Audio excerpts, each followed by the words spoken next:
Namaskar.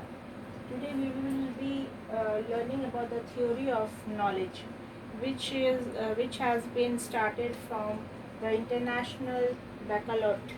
Okay, for the course of diploma. See, theory of knowledge is a course created by a international baccalaureate organization and must not be conceived as pure epistology.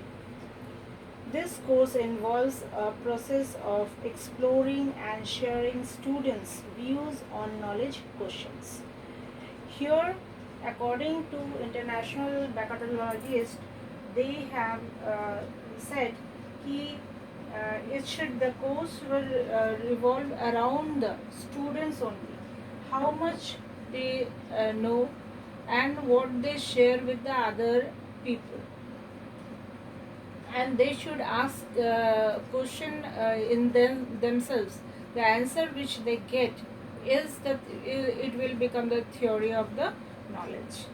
An umbrella terms for everything that can be approached from the uh, theory of knowledge point of view. It is like an umbrella where everything can be approached. There is no mechanism in which you can't do. You can follow anything. So there is no end to the valid questions that may arise, which I said right now. Now, there are many different ways to approach in theory of knowledge.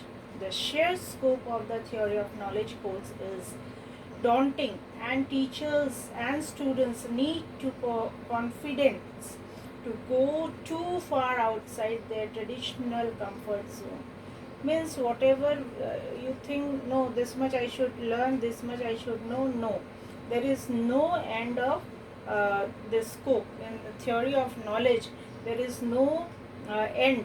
You keep on asking your insight, and the answer you should get, or the answer you will be getting, apply on your work.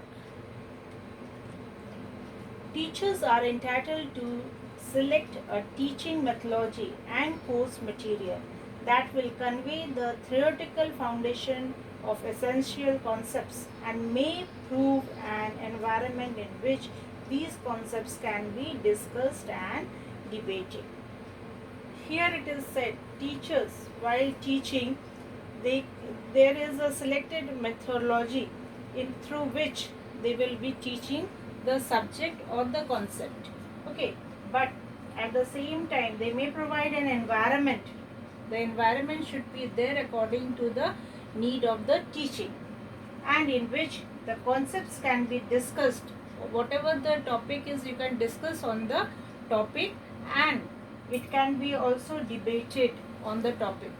You can have a debate in the class with the students, and you can get answer of what you want, how it should be taught, what should be taught, how lengthy it should be, what should be the concept, everything.